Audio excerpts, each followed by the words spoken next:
Hi, this is Susan from Susan B Cards. Today I want to show you a card that I made that I call a floating frame card. It's a die cut that's popped up and sits on a smaller card in the back, and it can stand up on its own and look like a frame. So this is based on a card that I made last year, and I think it was May of 2023 for Simon Says Stamp.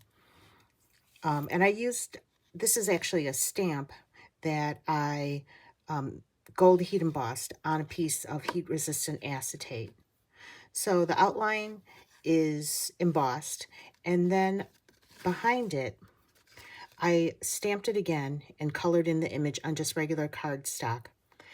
So the outline sits on the top, but the stamp and colored image is actually glued to the back of the acetate. Now, the reason I did this was because there was no way to attach the colored image without putting something to hide the glue.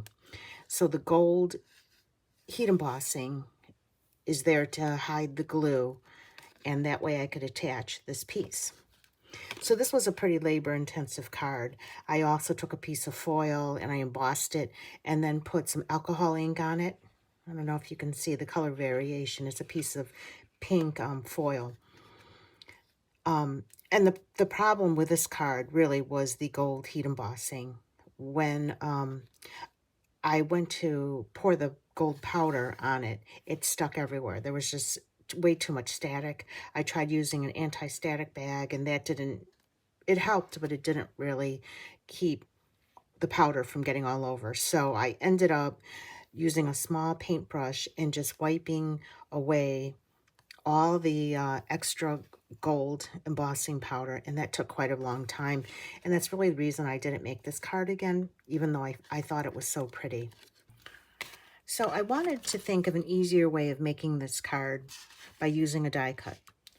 Now you have to attach an image to the top of the acetate because you need to hide the glue. So you could die cut any image, stick it on the front, and put a small card in the back, and it would basically be the same thing. But I wanted to make something that had a little bit of visual interest by having part of it on the top and on the back of the acetate.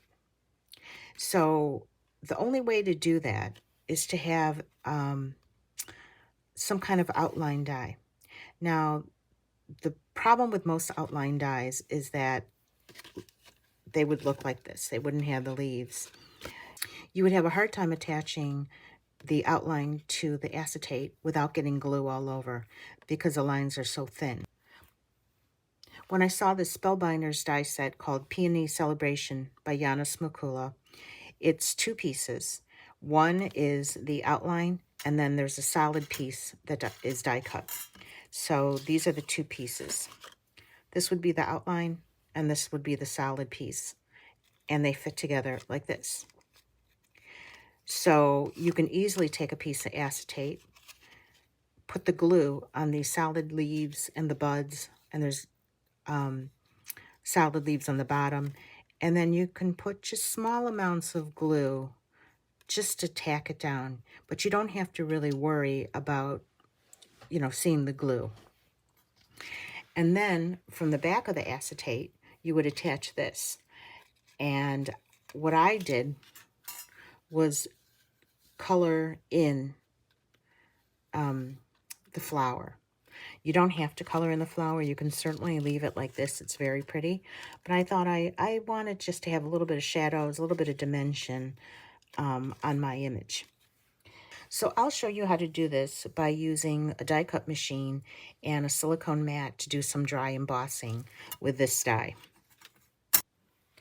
I'm going to use a Sizzix machine to do this, but you can do this with any die cutting machine. You just have to follow your instructions for your machine. So to do this, you need a silicone mat, and this one is from Sizzix. First, you put down your platform, and this is set on 1. The instructions show you how to do dry embossing.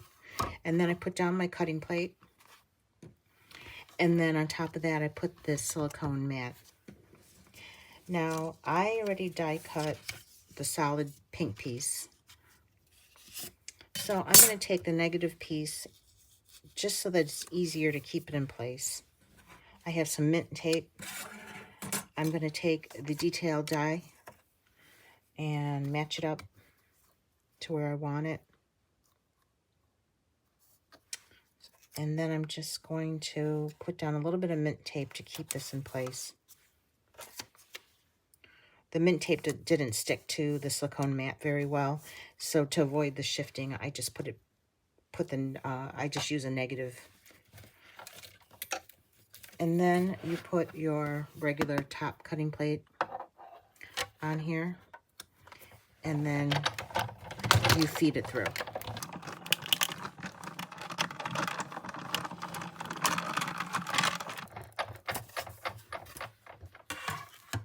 So you can see, I hope you can see that it's embossed on the paper.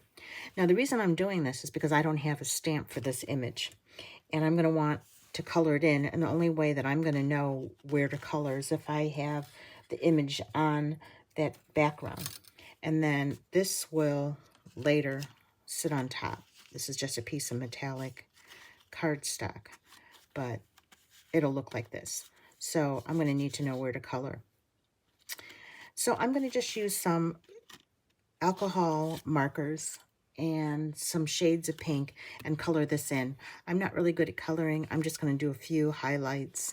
I'll show you the colors that I use after I'm done. So using these three colors, R83, RV10, and R20, I just lightly colored in the image. So the lines were embossed onto this cardstock, and I just took the markers and I just flicked a little bit of color from the base and moved it up just to add some color variation. So you can see this is what it's going to look like once the outline is on top of it. So I'm going to start to put together my card. And just so you know, you can actually make this any size you want. This one that I made is actually a little bit of an odd size. It is 4.5 by 6. So I decided to remake this card using an A2 size piece of acetate so that I wouldn't have to use a larger envelope. So this piece of acetate, hopefully you can see it, is cut to 4.25 by 5.5. And again, this is a heavyweight acetate from Simon Says Stamp. It's actually heat resistant so that you can emboss it. But I'm not going to emboss it, but you do need a piece of sturdy acetate if you do want it to stand up. If you don't care about it standing up, then you can use any acetate. You might even be able to find some packaging that you could cut down to A2 size. The other thing I did, I already cut these pieces. I also used the outline to cut a piece of fun foam. This I just get from Michael's in sheets, and there's somewhere about $1 for a sheet, and I just get white and I get a piece of black, and I just have them in my stash, and I die cut it so that I could easily pop up images on my cards. You can also use pop dots if you find that easier. I just use the fun foam. I find it a little bit more economical. So you'll see that I'll glue this to this and put it on my card. So the card that sits behind the acetate is 3.25 by 4.5. So it's smaller than the A2 size, and I'll just show you this is actually A2 size. And the frame is the acetate frame is going to be around it like this. When I made this card, I used the same size piece of cardstock behind it. So I have a wider border. It's up to you what you want to do. You can also use color cardstock. I wanted something heavy, and the only 110-pound cardstock I have is in white. So I'll either just use white, or I could also take a lighter weight colored cardstock and emboss it. But I do like the way that the embossing looks behind it. I think it, you know, it just adds a little bit of texture and a little bit more interest. It looks a little bit, not really boring, but, you know, it doesn't stand out as much if you just have a plain white. You know, you could, I think it might even be better in this case if you don't want to emboss it with an embossing folder, that you use some kind of colored cardstock.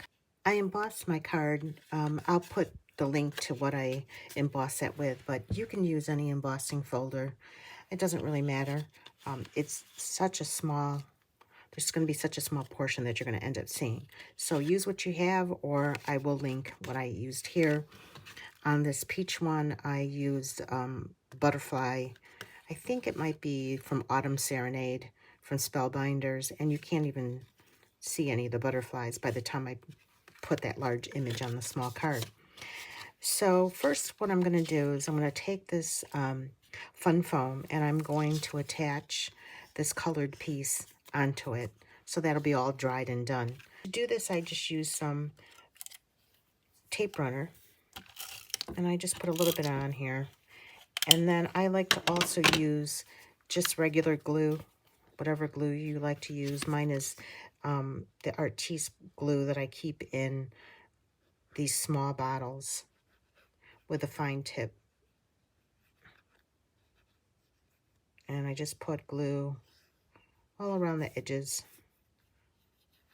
so that it's really stuck to it. And I think that extra bit of tape runner helps too.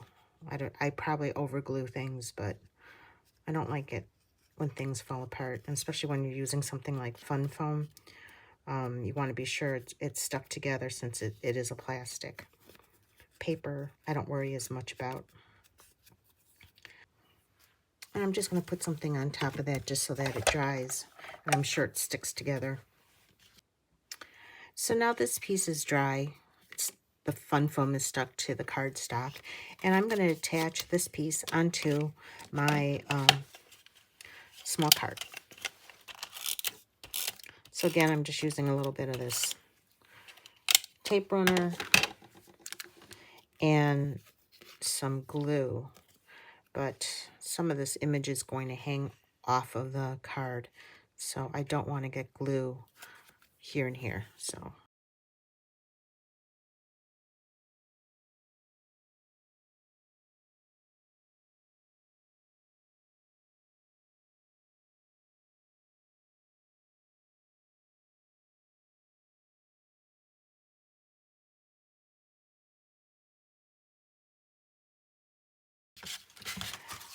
the next thing I did was I made a template so that I can easily take the acetate and line up the card in the center. If you can do this by eye, you don't have to worry about it, but I like things to be straight, so I made a template.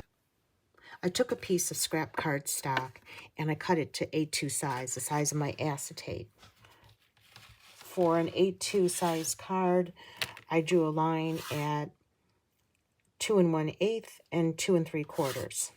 So I know what the center point is and where I need to put my card. Now I also cut a piece of additional cardstock to the size of the card that I'm going to attach. So this one is 3 1/4 by 4 1/2, which is the size of the card. And then I folded it both ways in half, which you could also just draw the lines if you want. And that's 1 5/8 by 2 1/4. And then I know that I can take this and line up the two lines. You can't see it as well on here because I folded and I didn't draw it, but then you know that you're sitting in the center. A very easy way to do it is just to fold the A2 size cardstock in half both ways. And then that way you can line up these score lines and know that this is the center. So I'm going to take some tape runner and just attach the two pieces together.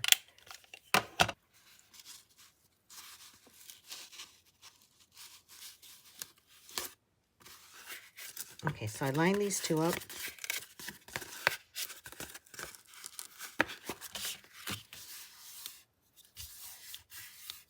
And that looks pretty straight. So now I know that that is where the card needs to be. Okay, so now you have your card all set.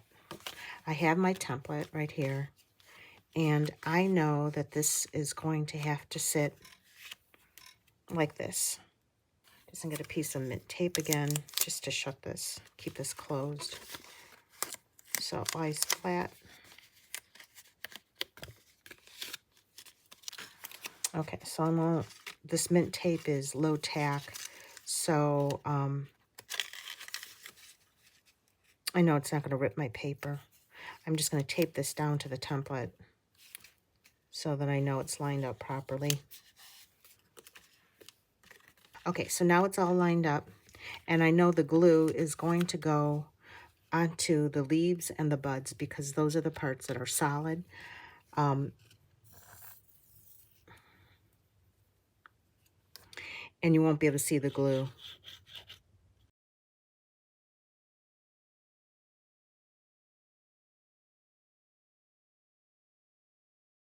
So now I want to line up my acetate with my card.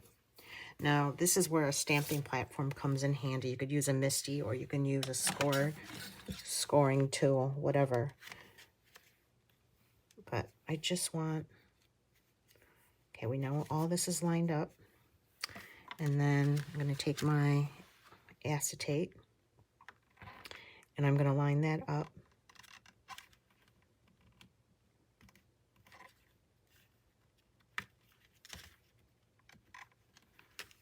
By using the corner.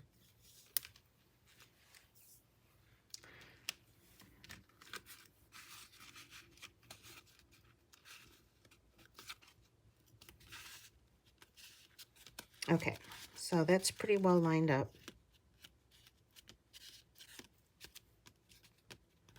And you can see all the glue. Now that's going to be hidden by the die cut.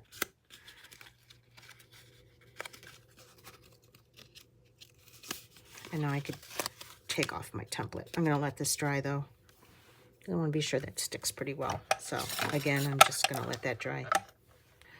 So after the card has dried and it's attached to the acetate, I'm going to want to take the outline and glue it onto this acetate.